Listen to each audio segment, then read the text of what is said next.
قال الله تعالى في القرآن العظيم والفرقان الحميد أعوذ بالله من الشيطان الرجيم بسم الله الرحمن الرحيم إنما يوفى الصابرون أجرهم بغير حساب صدق الله العلي العظيم.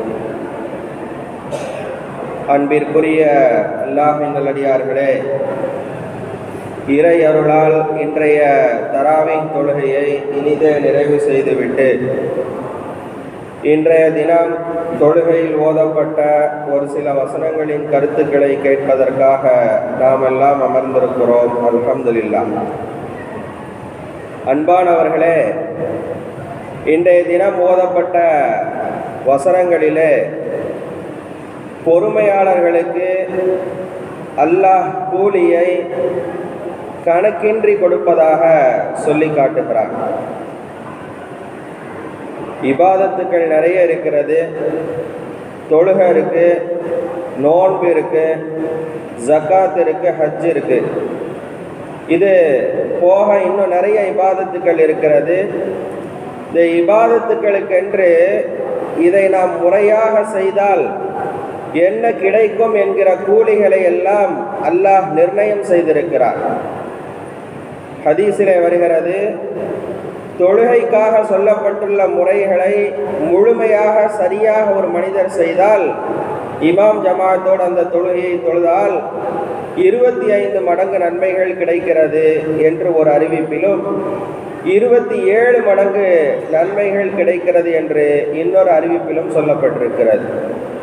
அப்ப தொழுகைக்கான கூலியை அல்லாஹ் நிர்ணயித்திருக்கிறார். இவ்வளவுதான் 25 மடங்கு அல்லது 27 மடங்கு என்று அல்லாஹ் அங்கே நிர்ணயம் செய்திருக்கிறார்.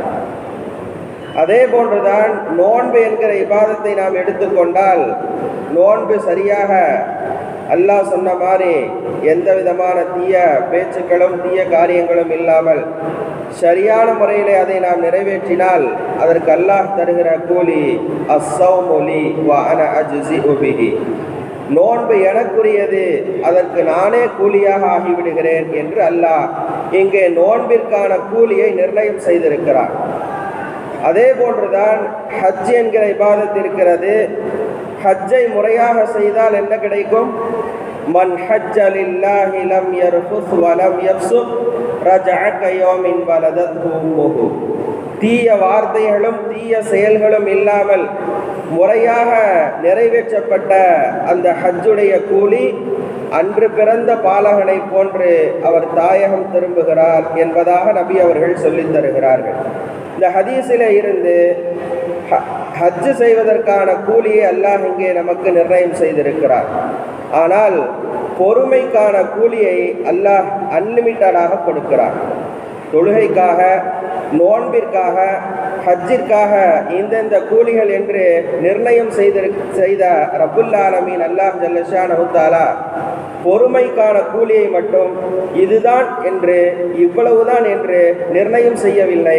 அதைத்தான் இன்றைக்கு தொழுகையில் ஓதப்பட்ட ஒரு வசனத்திலே வந்தது, இன்னமா யுவஃபஸ் ஸாபிரூன அஜ்ரஹும், பொறுமையாளர்கள் அவர்களுக்கு கூலி கொடுக்கப்படுவதெல்லாம் பிகைரி ஹிசாப், அன்லிமிட்டட், லிமிட் அல்ல, அன்லிமிட்டட். அல்லாஹ் எதை நாடுறானோ அதை கொடுத்துருவான். இவ்வளவுதான் அவ்வளவுதான் இப்பவே சொல்றது இல்லை. ஏன் இதற்கு மட்டும் இவ்வளவு அன்லிமிட்டடாக அல்லாஹ் கணக்கின்றி கொடுக்கிறான் என்று சொன்னால் 2 செய்திகள். ஒன்று, ஒரு மனிதர் பொறுமையை கடைபிடித்தல் என்பது மிக சிரமமான காரியம். நம்ம கொஞ்சம் யோசிச்சு பார்க்கலாம். நம்முடைய வேலைகளில் நாம் ஈடுபட்டுக்கிட்டு இருக்கோம். லுஹர் தொழுகைக்கான பாங்கு சொல்லப்படுகிறது. கடுமையான வெயில் காலமாக இருக்கிறது. நம்ம வீட்டில் இருந்து கிளம்பி ஒலு செஞ்சுட்டு பள்ளிவாசலுக்கு வர்றதுக்குள்ள குளிச்ச மாதிரி ஆகி போயிடுது.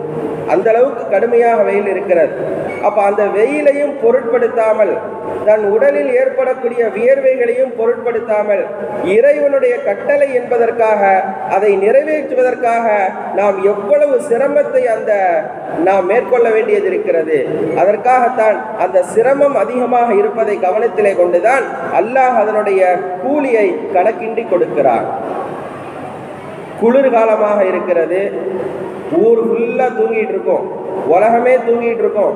சுபுவுக்கு பாங் சொன்ன உடனே அந்த நேரத்தில் நம்ம எழுந்திருந்து அந்த குளிர்ந்த நீரிலே நாம் ஒது செய்கிற போது எவ்வளவு சிரமமாக இருக்கும்.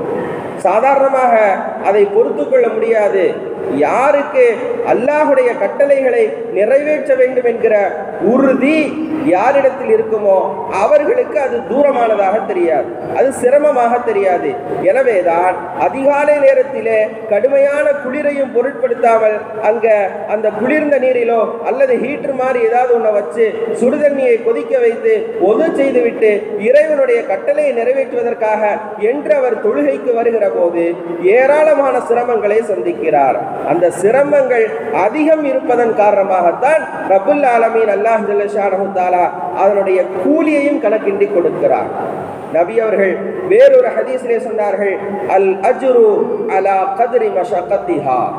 அல் அஜ்ரு ஒரு வேலைக்கான கூலி என்பது அலா கத்ரி மஷக்கத்திஹா, அதில் எந்த அளவுக்கு சிரமம் இருக்கிறதோ அதற்கு தகுந்தாற் போல்தான் அதற்கு கூலியும் இருக்கிறது என்று நபிகள் ஸல்லல்லாஹு அலைஹி வஸல்லம் சொன்ன அடிப்படையிலே ரப்புல் ஆலமீன் இந்த சிரமத்திற்கான பொறுமைக்கான கூலியை கணக்கின்றி கொடுக்கிறான், அன்லிமிட்டடாக கொடுக்கிறான். இது முதல் செய்தி.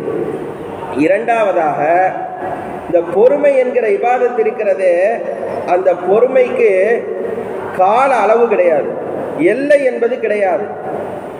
இப்போ தொழுகைன்னு சொன்னால் ஒரு நாளைக்கு 5 நேரம் தான் ஃபர்லு, நான் 6 நேரம் தொழுகிறேன், நம்ம என்ன செய்ய முடியாது, 6வது ஃபர்லை உருவாக்க முடியாது. அதே மாதிரி தான் ஃபர்லான நோன்பு என்றால் ரமலானுடைய 1 மாதம் நோன்பு வைப்பது தான் ஃபர்லு, ஆயிலில் ஒரு தடவை செய்வது தான் ஹஜ் ஃபர்லு. இவைகள் எல்லாம் எப்படி இங்கு நிர்ணயிக்கப்பட்டிருக்கிறதோ அதே போன்று பொறுமைக்கான எல்லை என்பது நிர்ணயிக்கப்படவில்லை.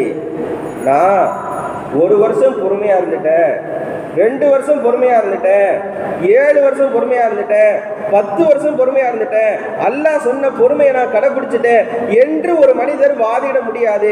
அவன் காலம் முழுவதும் இந்த இபாதத்தை அவன் செய்து கொண்டே இருக்க வேண்டும் என்பதுதான் ரப்புல் ஆலமீனுடைய தூர நோக்கு பார்வை, தூர நோக்கு திட்டம். அதன் காரணமாகத்தான் இங்கு எல்லை என்பது நிர்ணயிக்கப்படாமல் இருப்பதன் காரணமாகத்தான் அதனுடைய கூலியிலும் அல்லாஹ் அங்கே எல்லையை நிர்ணயிக்காமல் பிகைரி ஹிசாப் என்ற அன்லிமிட்டடாக கணக்கின்றி கொடுக்கிறான் என்று நமக்கு சொல்லித் தரப்பட்டிருக்கிறது.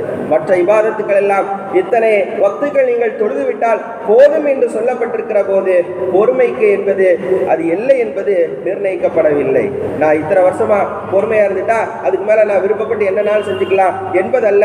தொழுகை, நோன்பு, ஜக்காத், ஹஜ் என்பது எப்படி இபாதத்தோ அதே போன்றுதான் பொறுமையை கடைபிடிப்பதும் ஒரு இபாதத். அந்த இபாதத் என்பது மனிதனின் பிறப்பிலே இருந்து துவங்கி அவன் இறப்பு வரைக்கும் அவன் தொடர்ந்து கடைபிடிக்க வேண்டும் என்பதை ரப்புல் ஆலமீன் அங்கே வைத்திருப்பதனுடைய அந்த யதார்த்தத்தினுடைய பின்னணிதான் அதனுடைய கூலிகளையும் கணக்கின்றி கொடுக்கிறான் என்று சொல்லப்பட்டிருக்கிறது.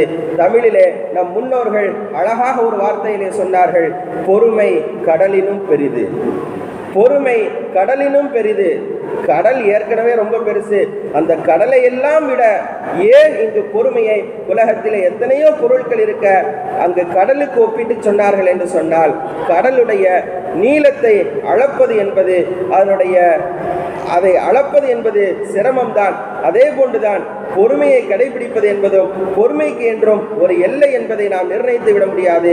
அது நாம் எல்லா நேரங்களிலும் எல்லா காலங்களிலும் நாம் கடைபிடிக்க வேண்டும் என்கிற மைய கருத்தை அங்கு வைத்துத்தான் பொறுமை கடலை விட பெரியது என்று நம்முடைய முன்னோர்கள் சொல்லி இருக்கிறார்கள் என்று சொல்லப்பட்டிருக்கிறது.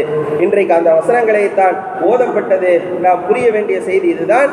ரப்புல் ஆலமீன் அல்லாஹ் ஜல்ல ஷானஹு தஆலா பொறுமைக்காக நமக்கு கணக்கின்றி கொடுக்கிற அந்த கூலியை பெறக்கூடிய நல்ல மக்களுடைய கூட்டத்திலே நம்மையும் நம்முடைய சந்ததிகளையும் சேர்த்து வைப்பானாக. ஆமீன். வ ஆகிரு தஅவானா அல்ஹம்துலில்லாஹி ரப்பில் ஆலமீன்.